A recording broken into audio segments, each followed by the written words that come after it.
کس طرح کے ہیں بنانے والا جانتا، جس میں اگر آسمانی مخلوق میں کسی کو سزا ہو جائے تو قدرت قید کر دیتی. فضائی وادیاں ہیں فضا میں، اس وادی میں ڈال دو، ڈال دیا گیا.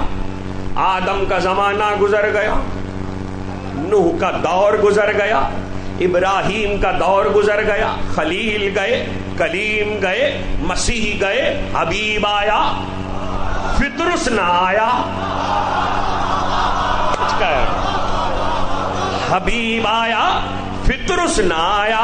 حبیب کے بعد ولی کعبے میں آیا، فطرس نہ آیا. زہرا آئی، فطرس نہ آیا. حسن آئے، فطرس نہ آیا. مبارکباد دینے آج جبریل کوئی نئے آئے ہیں. ملائکہ کے پرے لے کر جبریل پہلے بھی آتے تھے.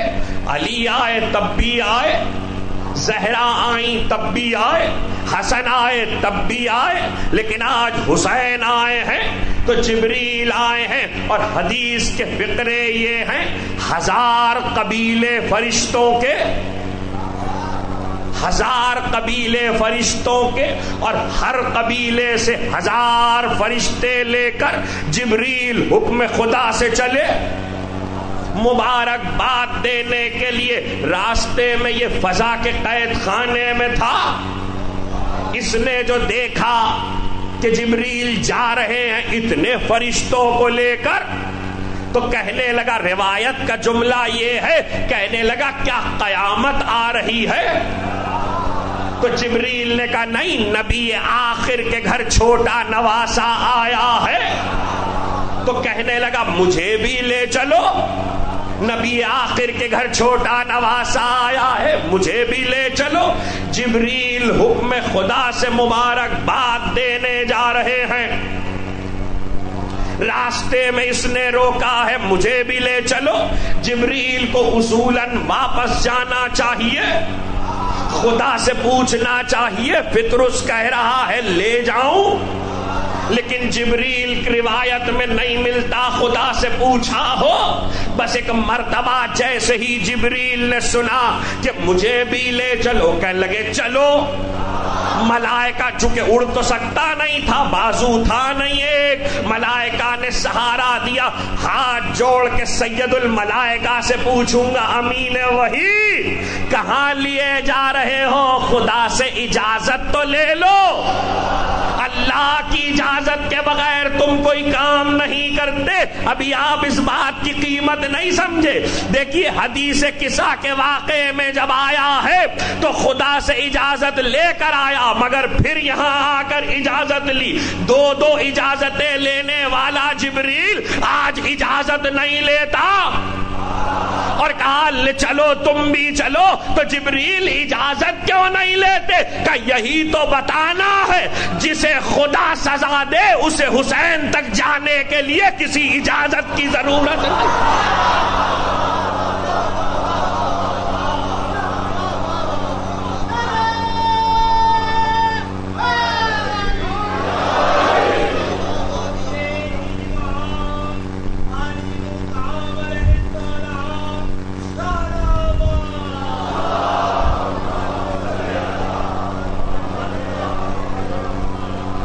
کسی اجازت کی ضرورت نہیں ہے، جبریل لے کر چلے. قصہ تو آپ نے سنا ہوا ہے. بات مغفرت کی آ گئی تو اعادہ اس لیے کر رہا ہوں، اور یہ کوئی بری بات بھی نہیں ہے. 3 شعبان کی جو دعا صادق آل محمد امام جعفر صادق علیہ، معصوم کے نام پہ بلند آواز سے صلوات ہو.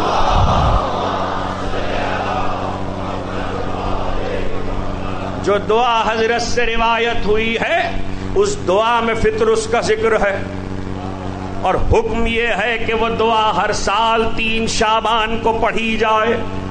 اس کا مطلب یہ ہے کہ معصوم یہ چاہتا ہے کہ فطرس کا ذکر ہر سال 3 شعبان کو ہو، تاکہ لوگوں کو مغفرت کا دستور یاد رہے. ولایت علی قبول نہیں کی تھی اس لیے سزا ملی تھی. اب جو آیا تو ایک مرتبہ مبارکباد جبریل نے دی، پیغمبر نے مبارکباد قبول کی کہ یہ کون ہے؟ کہ خدا کا سزا یافتہ۔ کہ کیوں آیا ہے؟ کہ راستے میں قید خانے میں فضا کے تھا، ہم آ رہے تھے تو اس نے کہا کہ ہمیں بھی لے چلو۔ جب یہ سنا کہ آپ کے گھر چھوٹا نواسا آیا تو اب فطرت سے پوچھا کیوں آیا ہے؟ کہ مغفرت کے لیے، بخشش کے لیے۔ عجیب بات ہے، نبی آئے تو نہیں آیا، علی آئے تو نہیں آیا، حسن آئے تو نہیں آیا، فاطمہ آئی تو نہیں آیا۔ اس کا مطلب ہے آسمان کے رہنے والوں کو یہ پتا ہے کہ بخشنے کا اختیار صرف حسین کے پاس ہے۔ جسے حسین بخش دیں گے اسے سب بخش دیں گے۔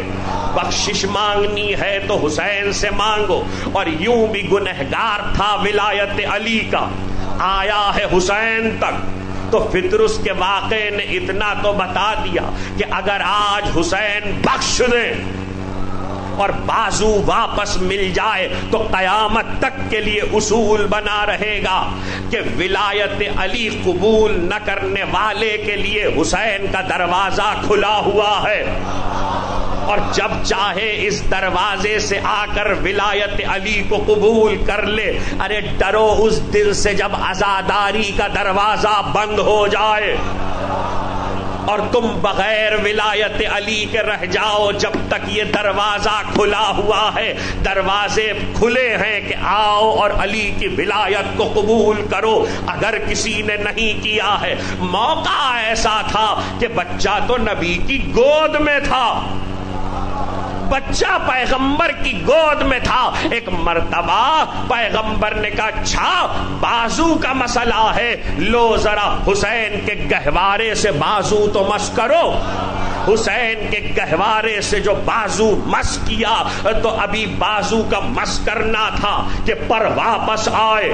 جیسے ہی پر واپس آئے تو ہاتھ کھولے بازو اور اپنے دونوں بازوؤں کو دیکھا پروں کو پھیلا کر، اور کہنے لگا من مثلی، من مثلی، مجھ جیسا کون ہے، مجھ جیسا کون ہے۔ دیکھیے اللہ کو غرور پسند نہیں آتا، لیکن آج پھر غرور کر رہا ہے، اور جب غرور کر رہا ہے، روایتوں میں یہ فقرہ پایا جاتا ہے کہ جب خلق ہوا تھا تو اس نے من مثلی کہا تھا، لیکن سزا ولایت علی قبول نہ کرنے پر ملی تھی، مگر اس وقت کا من مثلی خدا کو پسند نہیں آیا تھا۔ آج بازو پھیلا کے دیکھ رہا ہے، قیامت ہو گئی۔ جبریل نے کہا کیا دیکھ رہا ہے؟ جبریل نے کہا کیا دیکھ رہا ہے؟ کہا سید الملائکہ دیکھ رہا ہوں، یہ خدا کا دیا ہوا ہے، یہ حسین کا دیا ہوا ہے، فرق کوئی نہیں ہے۔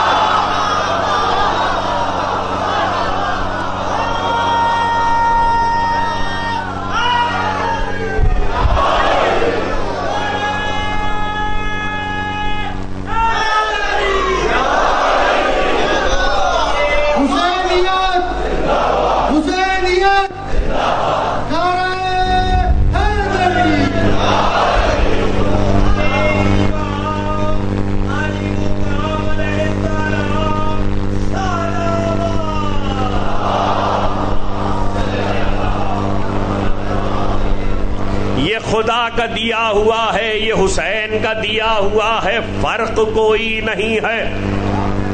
کسی منزل پہ گفتگو کرتے ہوئے میں نے کہا تھا کہ کبھی سوچئے گا اس واقعے پر اچھی طرح کہ اللہ نے چھینا تھا تو کہیں محفوظ کر کے تو رکھا نہیں تھا۔ تو حسین نے جو دیا ہے وہ تو نہیں لوٹایا جو چھینا گیا تھا، حسین نے تو نیا دیا ہے، اور جب نیا دیا ہے تو اب نیا دیتے ہی دیکھیے حسین کی عظمت سمجھیے۔ مجھے کچھ آیتوں تک جانا ہے، روایت میں نے پہلے پڑھ دی۔ نیا دیتے ہی اس نے دیکھا تو سید الملائکہ کھڑے ہیں، نبی کھڑے ہیں، کوئی تو ٹوک کر کہے کہ حسین کے اور اللہ کی دین میں موازنہ کر رہا ہے۔ خدا کی اور حسین کی دین میں موازنہ کر رہا ہے. کہاں خدا کی دین، کہاں حسین کی دین. نہ ٹوکنا نبی کا یہ بتا رہا ہے کہ غلط نہیں کر رہا، غلط نہیں کر رہا، اس لیے کہ خدا کا دیا ہوا موجود تھا. توجہ کیجئے گا، بازو چھنا ہے تو ملکوتیت چھن گئی ہے. خدا کا دیا ہوا موجود تھا، ایک نہیں تھا، ایک تھا، لیکن ملکوتیت نہیں تھی، طاقت نہیں تھی ملائکہ میں پرواز کرنے کی. ملکوتیت تب آئی جب حسین نے دیا، جب حسین سے بازو ملا تو ملکوتیت آئی. حسین نے ملک کو ملکوتیت دے کے بتایا کہ جب اسے ملکوتیت کہیں اور سے نہیں ملتی، تمہیں بشریت کہیں اور سے کیسے ملے گی؟ تمہیں بشریت چاہیے، در حسین پر آؤ. اس لیے کہ حسین وہ ہے کہ جہاں جس کو حسین دے رہا ہے تم اس کا تصور بھی نہیں کر سکتے. بسم اللہ الرحمن الرحیم، والتین والزیتون والطور سینین وہذا البلد الامین لقد خلقنا الانسان فی احسن تقویم. یہ سورہ تین کلام مجید کے آخری سوروں میں ایک سورہ، قسم والا سورہ، جس میں اللہ نے قسموں سے بات کو شروع کیا. تین کی قسم، زیتون کی قسم. ابھی میں ترجمہ نہیں کیا، جہاں ترجمہ لکھا ہے آپ کے گھروں میں موجود قرآن میں، اس میں دیکھ لیجئے گا، وہاں یہ لکھا انجیر کی قسم اور زیتون کی قسم. وجہ یہ لکھی ہے مفسرین نے کہ انجیر کی اور زیتون کی قسم اس لیے کھائی ہے کہ انسانی جسم کے لیے انجیر اور زیتون سب سے زیادہ مفید ہے. توجہ کیجئے گا ذرا، گوشت کے لیے انجیر مفید ہے، بدن کے گوشت کے لیے، اور ہڈیوں کے لیے زیتون مفید ہے، اس لیے قسم کھائی ہے. ایک مفسر نے یہ لکھا ہے کہ انجیر اور زیتون کی قسم اس لیے کھائی ہے کہ جب آدم اور حوا جنت سے اتارے گئے اور ان سے لباس چھین لیا گیا تو انجیر کے پتوں کا لباس پہن کے اترے تھے، اس لیے قسم کھائی گئی ہے. دونوں باتیں ہمیں سمجھ میں نہیں آتی، اس لیے کہ اگر انجیر اور زیتون ہی کی قسم کھانا ہے تو کھانے والی بہت سی چیزیں ہیں جو فائدے مند ہیں. اللہ ان کی قسم کیوں نہیں کھاتا؟ دیکھیے، قسم دو بنیادوں پہ کھائی جاتی ہے، تیسری کوئی وجہ ہی قسم کھانے کی نہیں ہے. قسم دو وجہ سے کھائی جاتی ہے. ایک یہ کہ میں قسم کھاؤں گا اپنی بات کا اعتماد پیدا کرنے کے لیے، اپنی بات کا یقین دلانے کے لیے. دوسرے میں قسم کھاؤں گا محبت میں. تیسری کوئی وجہ نہیں ہے. اللہ کو ضرورت نہیں ہے کہ وہ اپنی بات کا یقین دلائے. اللہ کی بات کوئی مانے نہ مانے جہنم میں جائے. خدا کو ضرورت نہیں ہے کہ وہ یقین دلائے.